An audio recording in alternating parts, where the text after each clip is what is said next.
Alright guys, in today's episode we're going to be looking at Ghost Castle. New for 2020.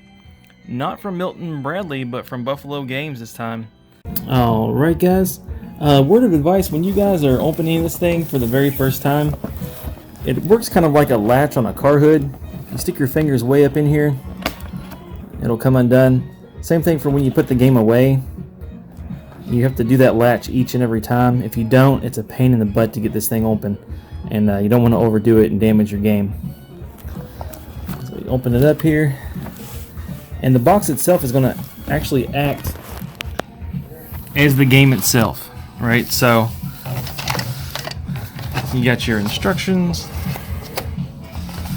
Ghost Castle. 6+, 2 to 6 players. We played the other day with 5 players. It worked flawlessly, and it did take every bit of 40 minutes to play.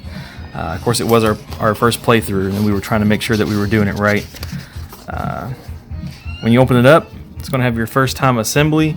Please take your time, guys, and do this as slowly as possible, because this whole game is cardboard, so you can easily tear up your entire game, your entire experience right off the bat if you do not have adult supervision. Preferably have the adult in the household do this for you, kids. If you're thinking about doing this yourself, just let mom or dad do it. And it also has putting away instructions. If you do this to the T, you will not have any issue in getting the box to close. As far as the game rules goes, we'll talk about that here in a moment. Let's go ahead and get everything put together.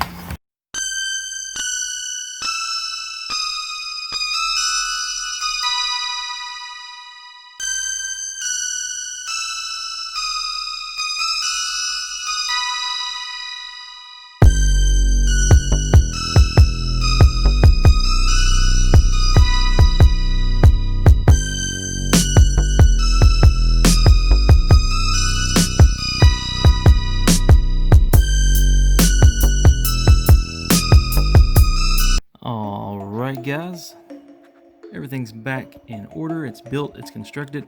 Let's get into the thick of things. First is you choose your team. If you're playing with fewer people, each player is going to get 2 characters.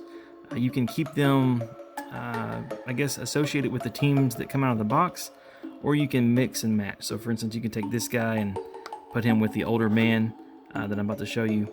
But generally speaking, they all have their own team. These are the green skulls. It's kind of like your kids next door.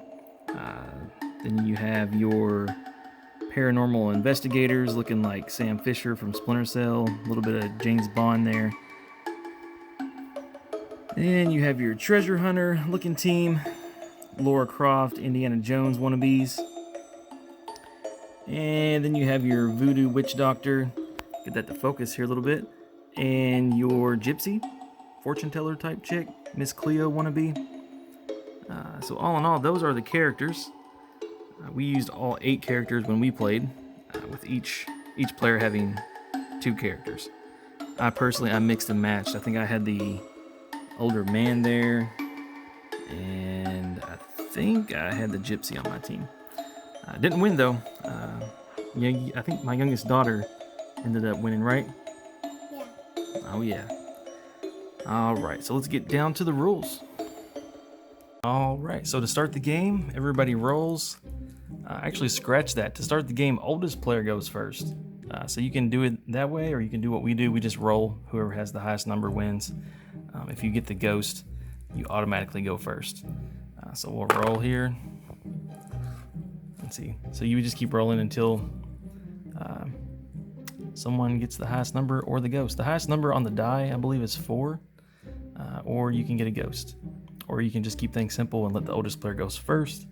And then from there, play continues to the left. So general play here, you're just going to roll the dice. I rolled a ghost, okay?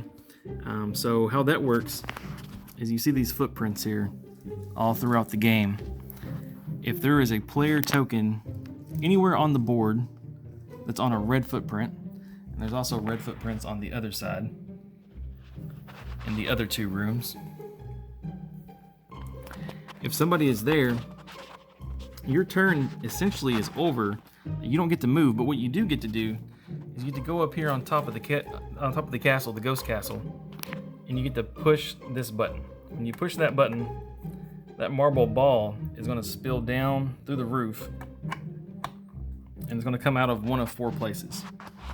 It can come down the stairs and knock anyone on the stairs down. It can come out of this mouse hole in the bookcase.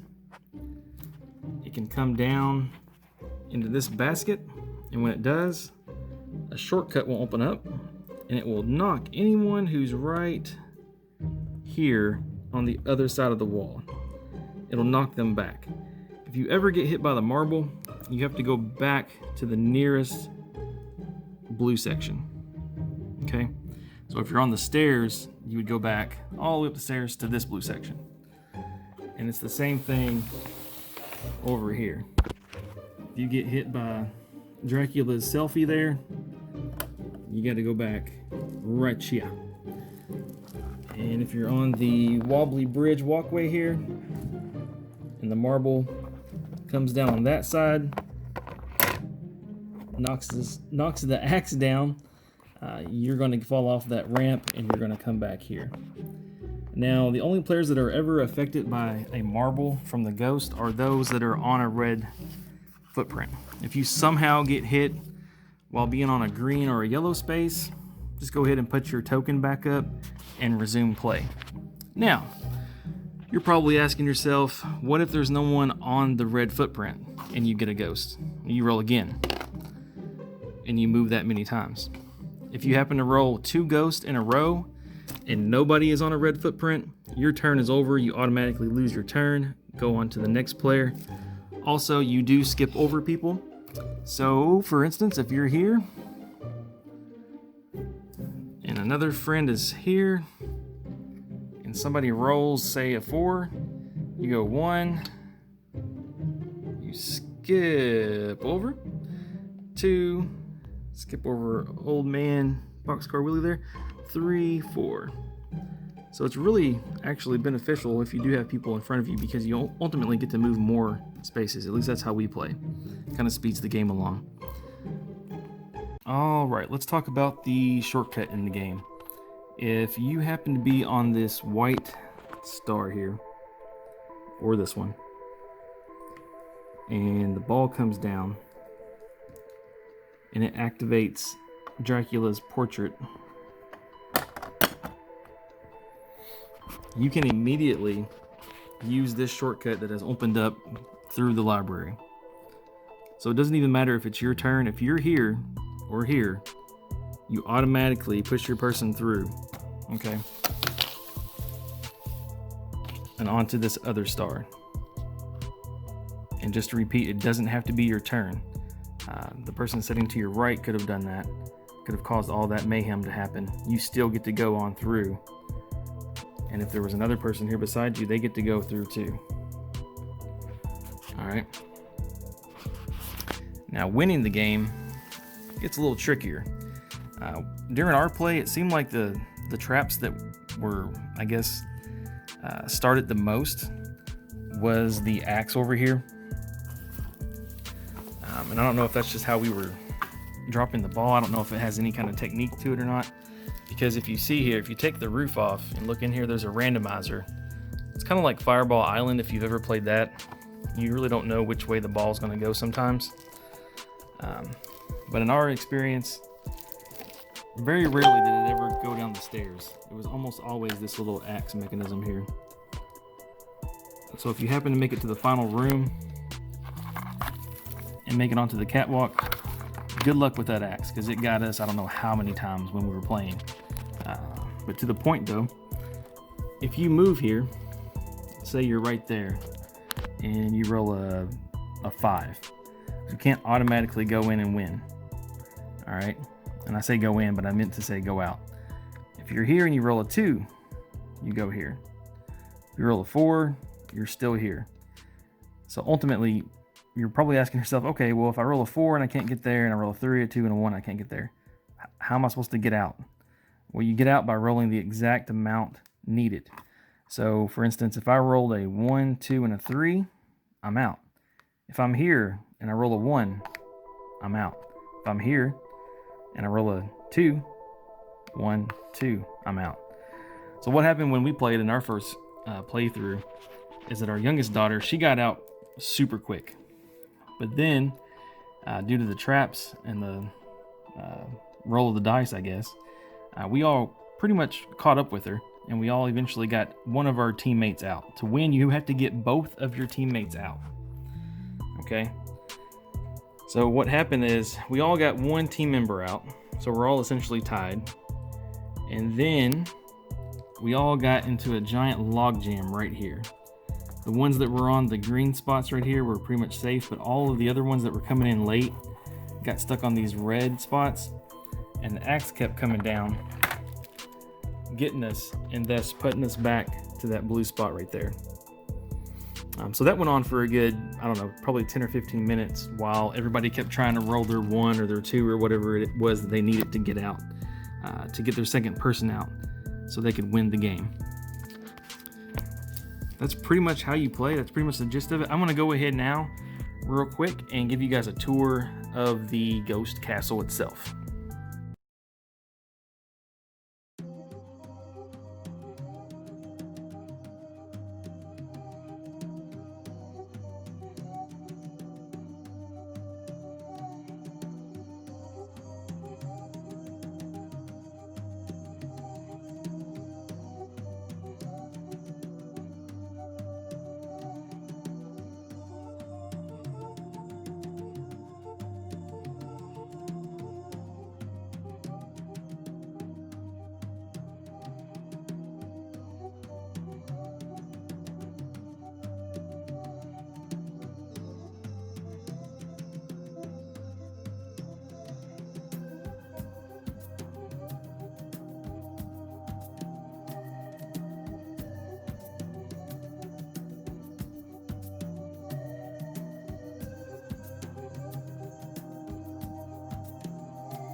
All right, guys, so there you have it. There's a quick run through of the entire game board itself.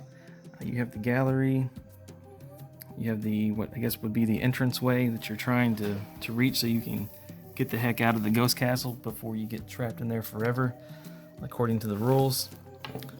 And then, of course, your first room, it's going to be the laboratory or dungeon, so to speak. That's going to be the first room that you get down into after leaving the attic, and you'll come down to the study and then back around to the gallery with Dracula's portrait there. So yeah, all in all, guys, it's a pretty cool game. You can definitely spice it up in a variety of ways. You can use Halloween decorations, lighting effects like I have here. And my favorite thing to do while playing any kind of game like this is to put on some Halloween music, start up a Halloween playlist. Get your kids going, guys. Make some memories with them and have a real good time.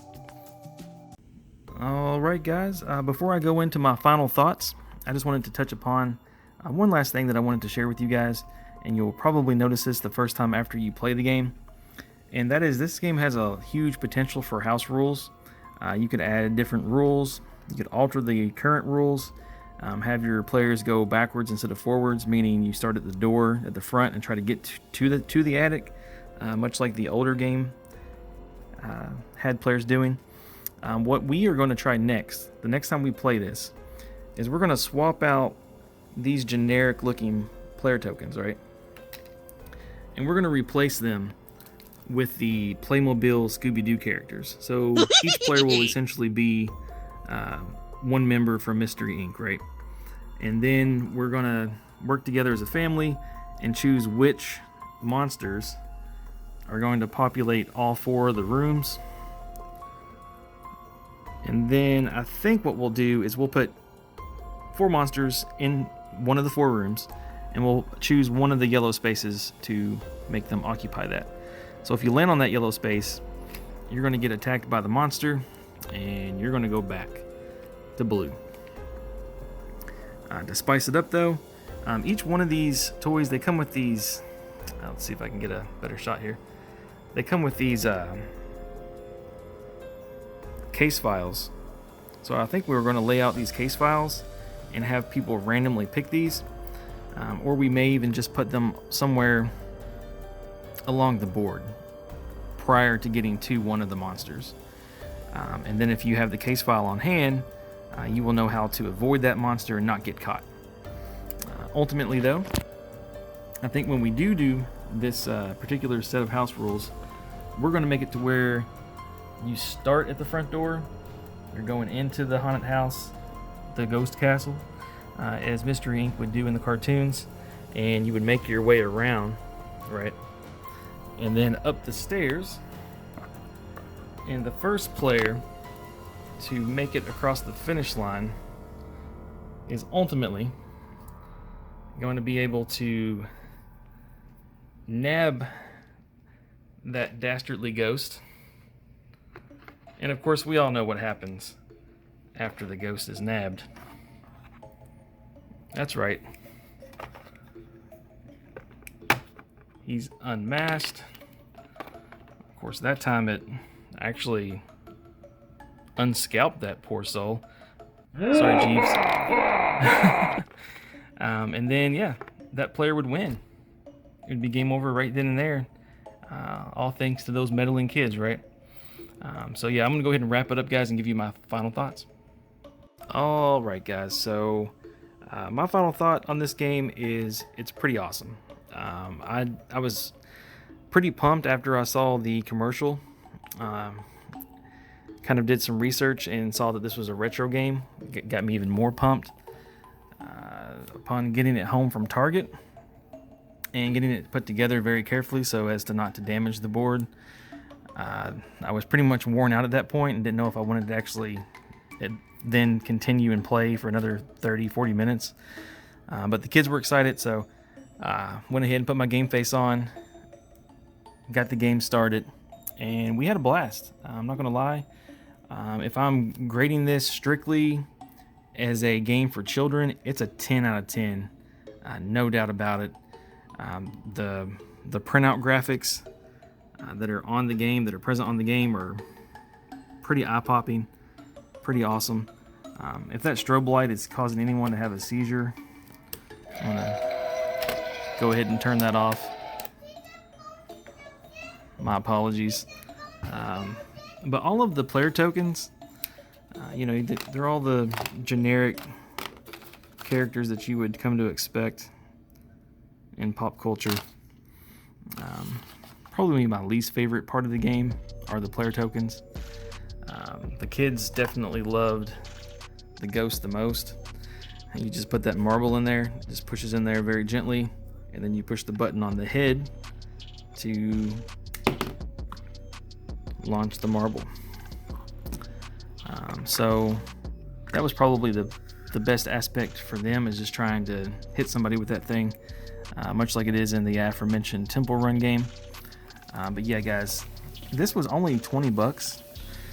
So for 20 bucks, you can't really go wrong with this game, I don't think at all, especially for the Halloween season. Definitely gets you in the spirit.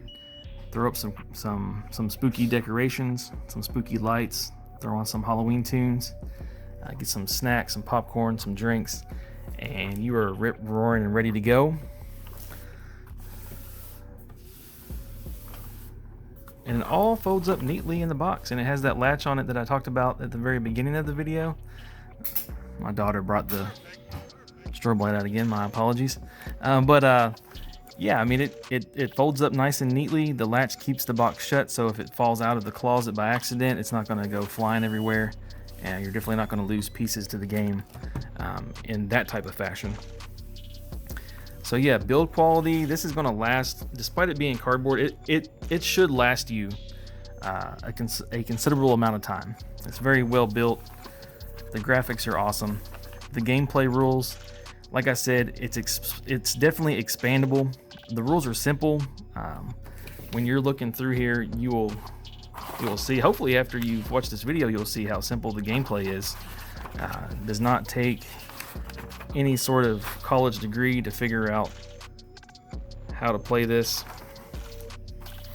But my thing that I am going to love about this game, like I mentioned before, is the fact that you can use your other characters that are in scale, and you can essentially do your own house rules like I talked about before, which gives this game a lot of replayability.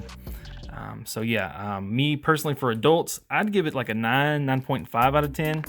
But for kids and playing it with kids, if you have nieces, nephews, sons, daughters, whatever the case may be, it's definitely a 10 out of 10 for them. This is one of the best themed Halloween games that I've played. 13 Dead End Drive is pretty good as well. But yeah, this one's probably the best one because it's pick up and play. It's very simple. It's very easy. And you don't have to keep looking back at the rules 24/7 all throughout the gameplay. So I hope that you've enjoyed this video. Like and subscribe. It doesn't cost you anything to do the liking and the subscribing, so please do that. It keeps me going, guys.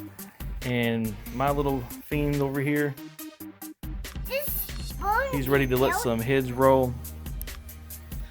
This one over here is too, so I'm not going to hold them up any longer, guys. Check out the other videos if you're into geek, nerdy stuff, if you're into board games, video games, action figures, anything like that. Come here and check this channel out, guys. We're going to be making videos for as long as I can. So happy Halloween, and I hope your 2020 gets better. I know this year has sucked big time. It's not been the greatest, but hey, we got Halloween to look forward to, Thanksgiving, Christmas, and it's mind over matter, right? Mind over matter. If you think positive, that has a lot to do with your happiness. Think positive thoughts. Don't dwell on the negative. And yeah, this is going to be a big thumbs up for me, right? Big thumbs up. The family agrees. All right, I'll catch you guys on the next one. Peace out.